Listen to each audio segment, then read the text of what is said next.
Hey, I'm Sophia. Before we start, go grab a snack and get comfortable for a bit. These stories take their time, and they are told the way I'd tell a friend late at night. I really hope you enjoy them. This story has one update on it and my own opinion at the end. Comment and tell me if you agree. Let's begin. After my family ignored my success, I hosted a reunion to show them what they missed. The first knock at the door sounded like a dare. I wiped my palms on my dress.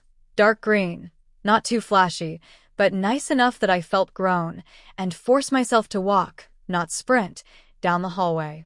Through the frosted glass, I could see my parents' blurry outlines, my dad's familiar slouch, my mum's arms crossed. Already in that half-disapproving posture she seemed to default to around me. Behind them I saw more shapes, my brother, his wife, a couple of cousins. My chest tightened the way it always does right before a presentation. Only this time, the slides I was about to present were my actual life. When I opened the door, Mum's eyes did a quick sweep, face, hair, outfit, the hallway behind me, before her mouth pulled into a polite smile that didn't touch her eyes. "You've done well for yourself," she said, like she was complimenting a plant that had somehow survived without much watering. Dad gave me a quick one-armed hug that smelled like aftershave and old car. My brother, Mark, walked in like he already owned the place, his voice booming. "Nice upgrade, sis. Finally moved out of that shoebox, huh?" I laughed, but my fingers were buzzing. This was it. The night I'd been planning for weeks. The night they would finally have to look at me properly. 2 months ago, I sat on this same couch, in this same living room, watching an email come in that made my whole body go numb. It was from my manager. Confirmation of my promotion to senior project lead at the agency I'd been killing myself for since graduation. Bigger salary, my own team, lead on one of our biggest accounts. I'd stared at the words for a full minute before the tears came, hot and unexpected. Not because of the money, though that definitely didn't hurt, but because it felt like proof I wasn't just faking my way through adulthood. I'd called my best friend, Tia, first. She screamed so loud I had to hold the phone away from my ear. We made plans for celebratory dumplings that night. Then, in a moment of optimism I should have recognized as dangerous, I opened the family group chat. Me. Big news. I just got promoted to senior project lead at the agency. Party popper. I added the emoji for them, not for me. The chat stayed silent long enough that the typing bubble came and went twice. Finally, Dad replied. Dad. Well done, Mum. That's nice, dear. Mark. Congrats. Then, 2 minutes later. By the way, everyone, Emma sent her news first, so I didn't want to hijack, but Sarah and I just found out we're having twins. Within seconds, the chat exploded. Mum. OMG twins. Dad. Wow. So proud of you, son. Aunties, uncles, cousins. This is amazing. God bless. So happy for you guys. My big news was swallowed whole by baby emojis and name suggestions. No one asked what my promotion meant or what I'd be doing. By the time Tia arrived that night with a bottle of cheap Prosecco and a bag full of takeaway containers, I'd shoved my phone under a cushion and smiled too brightly. It wasn't the first time. Growing up, Mark was the golden child, and I was the background music. He was loud, funny, good at sports. He broke a window at school, and the story was retold for years as that time Mark gave everyone a laugh. I got a 98 in English, and Mum said, "Well, of course you did. You're the bookworm." When I got into a good university on a partial scholarship, Dad clapped my shoulder and said, "Makes sense, you always had your head in a book," then turned to Mark and asked how his casual job at the gym was going, like that was the real main event. I learned early that if I wanted them to be proud, it had to be in ways that fit the stories they already liked to tell. Mark the charismatic success, Mum and Dad the hardworking parents of that charismatic success. My role was to be fine. So I was fine. I studied, I graduated, I got a job. I moved into a tiny apartment with a leaky bathroom, but a nice view of a tree. Every milestone I reached. Paying off a chunk of my loans, getting my first raise, presenting my first campaign pitch to a real client, was met with the same mild, distracted approval. That's good, darling. Have you heard from your brother? He might be getting a promotion soon, too. The night everything boiled over wasn't even about my promotion. It was about a baby shower. We were at Mom and Dad's, the usual Sunday lunch. Mark and Sarah had just announced they were pregnant a few weeks earlier, and the entire family had gone into event planning overdrive. There were group chats, spreadsheets, discussions about themes, and balloon arches. I'd been roped into designing the invitations because you're good with computers. Mom was bouncing around the kitchen talking about the shower when she said, "We really should do more family events like this. It's been too long since we all got together for something big." I was loading the dishwasher, and the words just slipped out. We could have done something when I graduated, or when I got my job, or when I moved into my apartment. The clatter of plates seemed louder than usual. Mom blinked.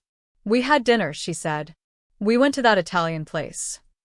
"That was just us four," I said, trying to keep my voice even. "I mean like this. Cousins, aunties, everyone."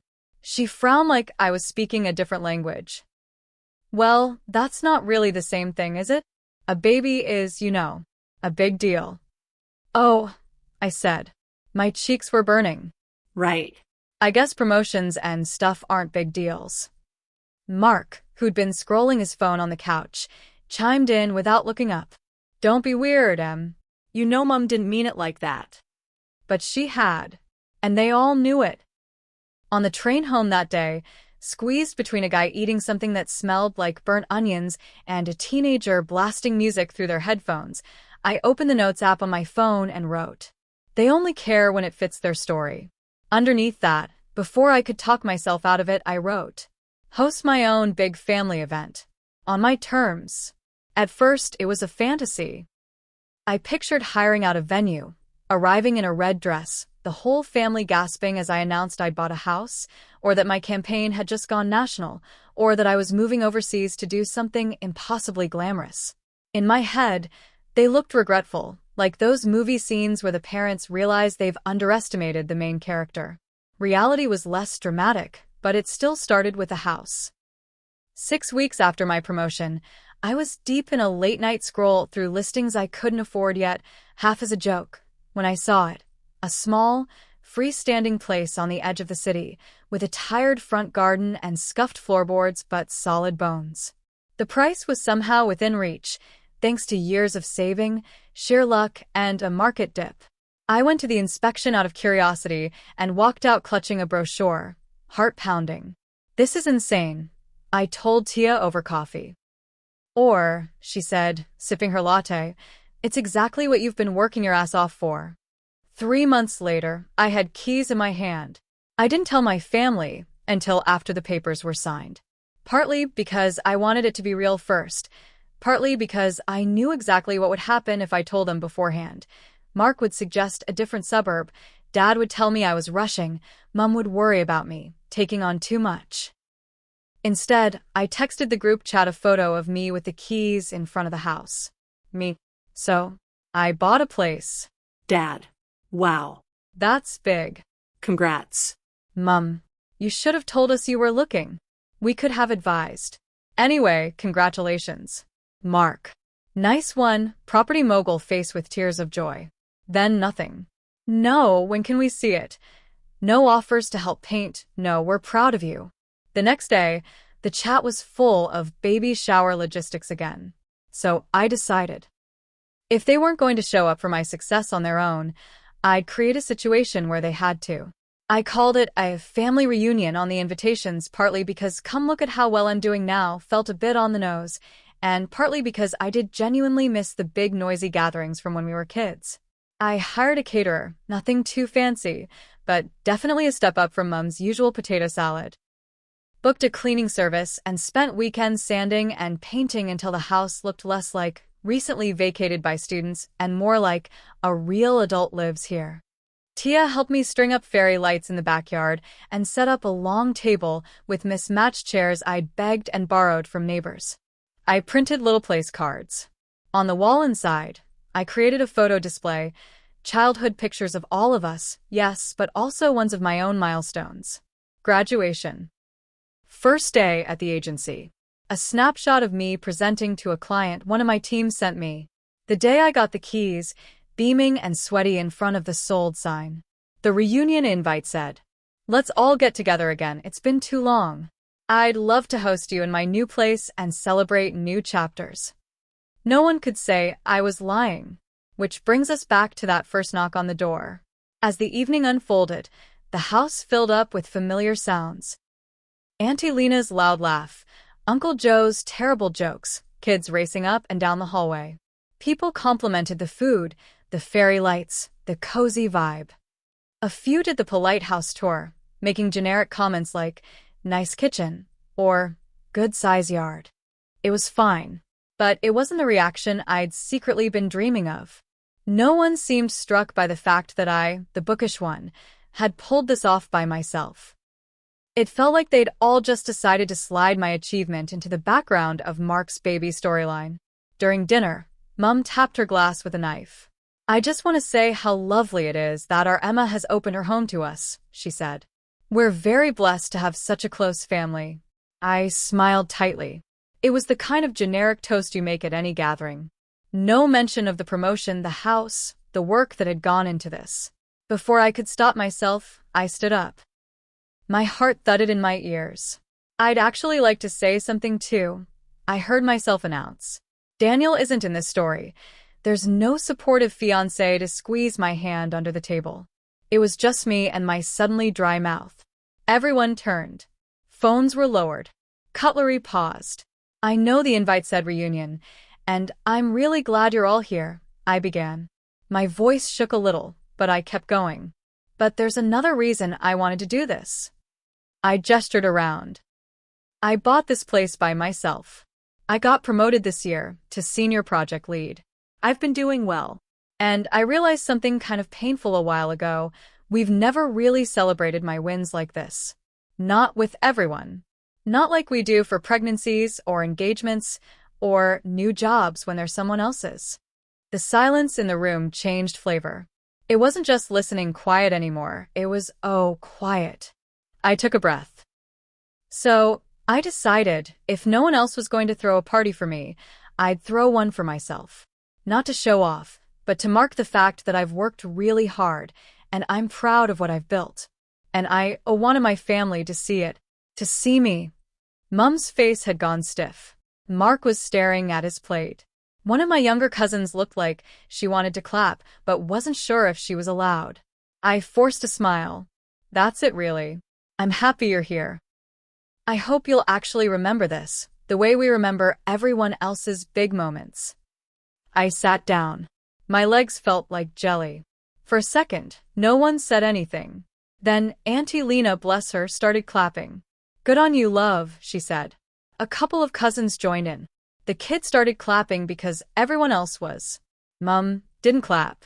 Later in the kitchen, as I was cutting the cake I'd bought for myself, "To new beginnings," the icing read, she cornered me. "That was unnecessary," she said in a low voice. "You made everyone uncomfortable." I put down the knife. "I told the truth," I said. "I'm not going to pretend it doesn't hurt that you'll throw a parade for Mark buying a new car, but my promotion and my house barely get a mention."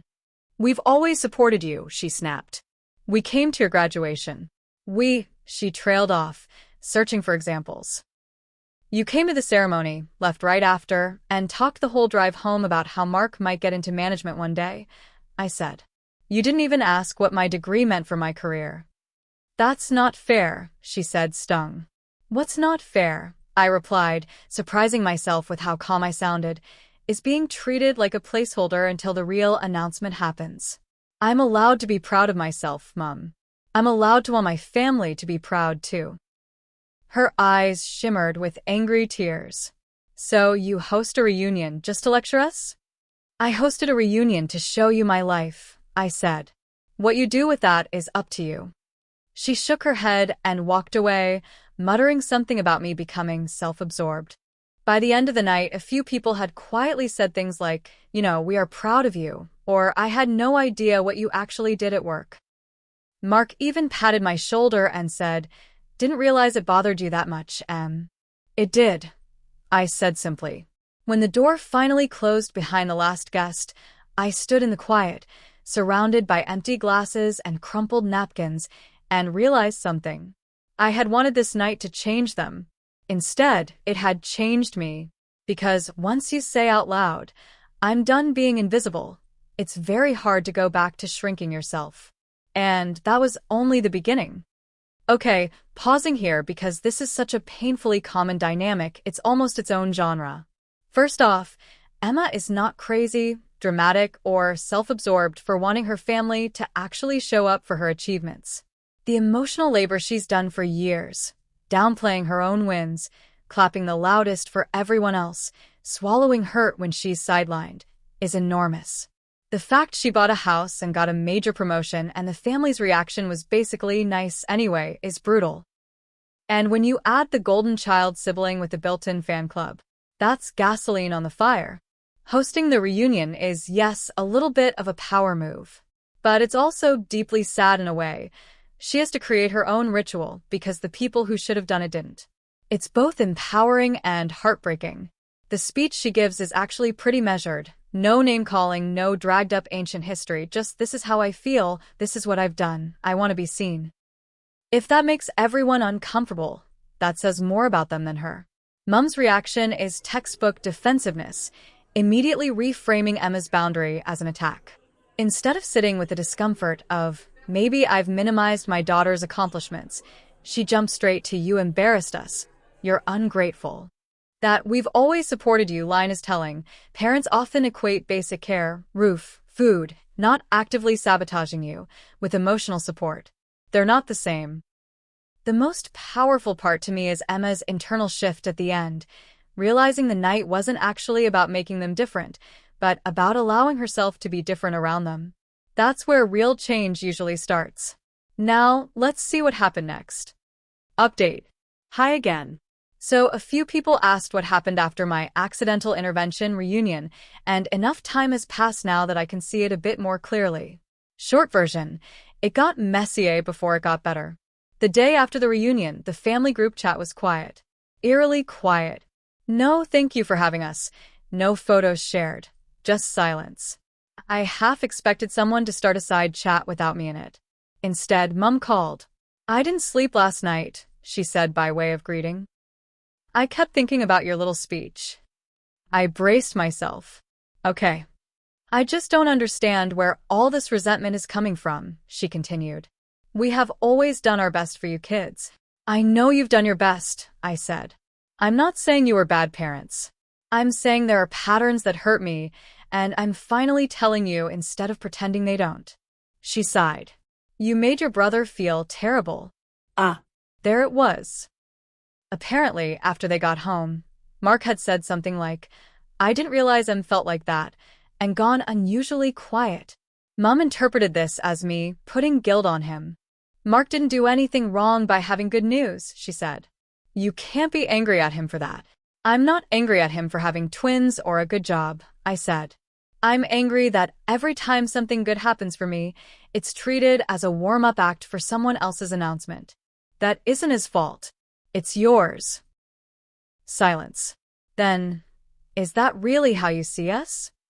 "This isn't about how I see you," I said. "It's about how I feel in this family," which is background noise. The call ended with her saying, "I need some time to think," and hanging up before I could respond. Over the next few weeks, the temperature in the group chat dropped noticeably. I wasn't kicked out or outright ignored, but I got the digital equivalent of thin-lipped smiles. If I shared anything. "We just landed a new client. My campaign's going live next month." I got a couple of nice replies and then a conversation pivot to something else. At first, it hurt more than before because now I'd named the problem and they were doubling down. But something else was happening too. I stopped contorting myself to fit their attention. Instead of shaping my life updates around what might impress them, I started sharing more with the people who actually cared. I told my friends from work. I posted on LinkedIn of all places. I called my aunt, Auntie Lena, the one who clapped first at the reunion, and ended up having a 2-hour conversation about her regrets and the way she'd always admired me for getting out of the family bubble. You know your mom will fight reality to avoid feeling like she did something wrong, she said bluntly. Your dad, he might come around. He's quieter, but he notices more than he lets on.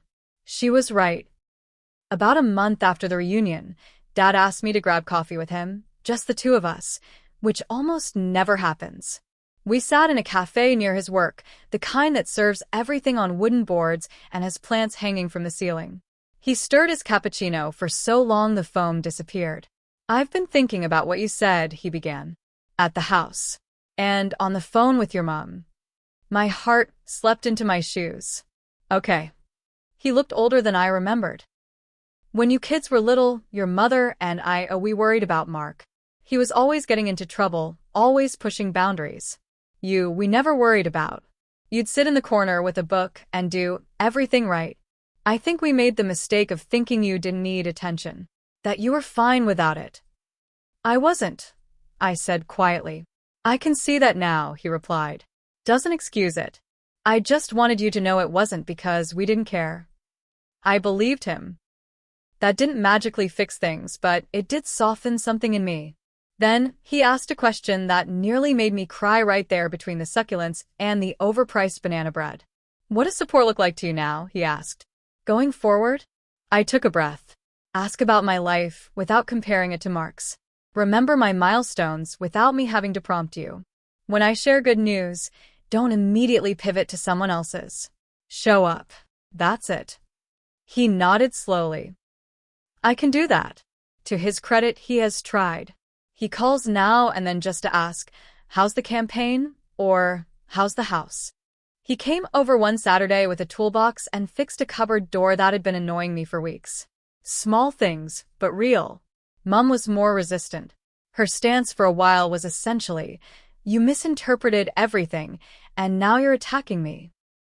She complained to relatives that I'd turned into a different person since buying that house, like independence was some corrupting substance. But cracks started to show, even there. One evening, months later, she came over alone while Dad was at the hardware store, translation, giving us space. She brought a Tupperware container of food, like she always does. We sat at my kitchen table, the same one I'd used for the reunion dinner. The fairy lights were still up in the backyard. I'd grown used to their soft glow. I talked to your cousin, she said abruptly. She said your speech made her think about how her parents treat her too. I raised my eyebrows.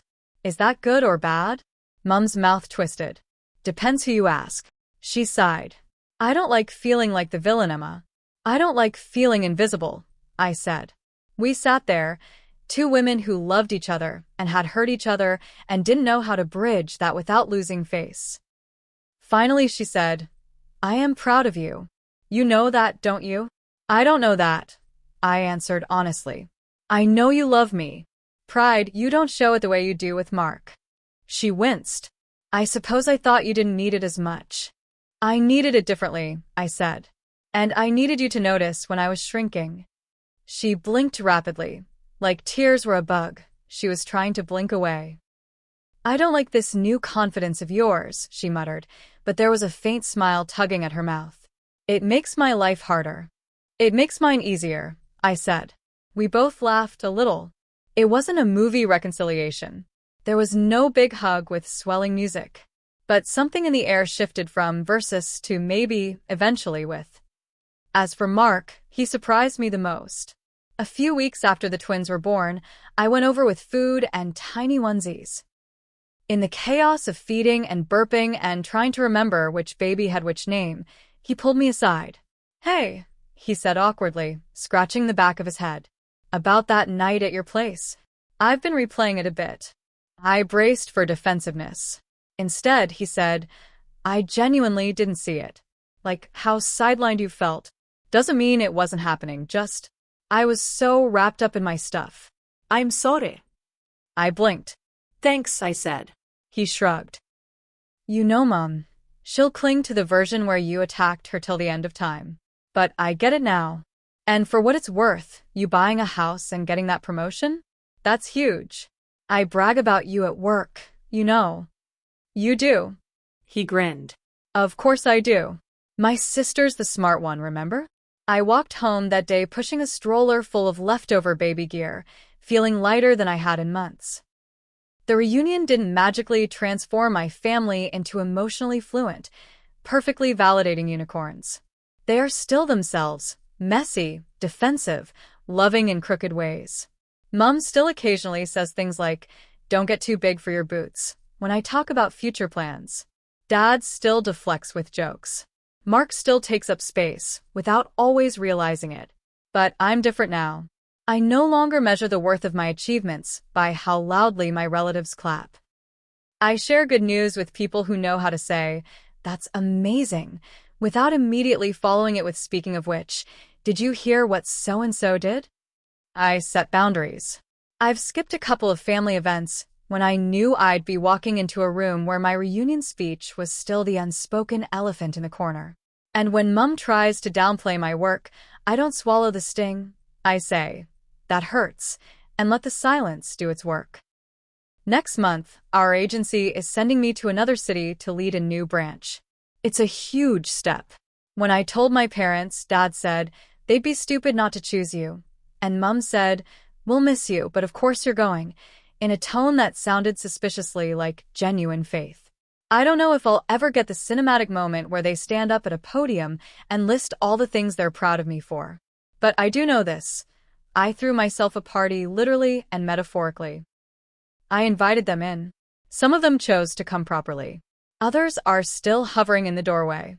Either way, I'm not standing in the shadows anymore. And if they missed out on years of seeing who I really am, that's on them. I'm busy living the life they didn't bother looking at. Time for the character roast/analysis session. Emma. Opie, she's what happens when a good kid hits her late 20s and realizes being low maintenance doesn't mean needing nothing. Her whole identity in the family was built on not causing trouble, being fine and clapping from the sidelines. The reunion is less a revenge stunt and more a formal resignation from the role of emotional wallpaper. The speech she gives is uncomfortable, yes, but it's stunningly restrained considering the backlog of hurt she's sitting on. She doesn't drag anyone by name, doesn't weaponize old stories, just names the pattern. "You don't celebrate me the way you do others." That's not cruelty. That's data. Her real growth is internal. She stops auditioning for a part she already owns. Mum. Oh, Mum. She's like a human shield for the family status quo. Her instinctive response to any challenge is, "We did our best, therefore we did nothing wrong." She equates providing basics with emotional attunement and cannot cope with the idea that she might have failed someone inadvertently. So when Emma says, "I feel unseen," Mum hears, "You're a bad mother." Her first responses are straight from the defensive parent playbook, minimizing, "We had dinner," deflecting, "You embarrassed your brother," and martyrdom. I don't like being the villain. But here's the thing, she does show some capacity to soften. The visit with the Tupperware, the reluctant admission of pride, the line about Emma's confidence making her life harder. Those are tiny but real cracks in the armor. She's never going to be the super self-aware mom who sends long texts about emotional growth, but she inches from denial toward reality, and that matters. Dad. Quiet MVP. Yes, he coasted for years on the "no news is good news" assumption with Emma, but he's the first to actually ask, "What does support look like?" That single question is more emotionally literate than half the family combined. He doesn't get defensive. He contextualizes, "We worried about your brother more," without using it as a shield. His practical show of support, showing up with tools, asking about her work, fits who he is and sends a clear signal. "I heard you." He's not perfect, but he's doing the work, which gives him a strong redemption arc. Mark. Golden child by assignment, not malicious design. He grows up being the center of attention and doesn't question it because, why would he? The twins, the gym stories, the automatic cheering section, it's all he's known. Once Emma holds up the mirror, he actually looks. His apology isn't performative, it's quiet, a bit clumsy, but real. And the fact that he brags about her at work while being oblivious to how ignored she is at home is such a sibling thing it hurts. Of everyone, he adjusts the quickest once the pattern is named. Extended family, a mixed bag of enablers and low-key allies. Auntie Lena deserves a medal for clapping first. That tiny act probably kept Emma from completely regretting the speech. The cousins who messaged later to say, "This made me think about my own parents." Those are the people who will quietly break generational patterns. The ones who whisper that Emma made a scene are just background noise in a story that's finally not about them. Overall verdict: Emma's reunion wasn't about rubbing success in anyone's face. It was about staging a live demonstration of, "I exist. I matter. Learn to adjust." Some did. Some didn't. But the most important person who believed it in the end was Emma herself, and that's the only audience that really had to get it.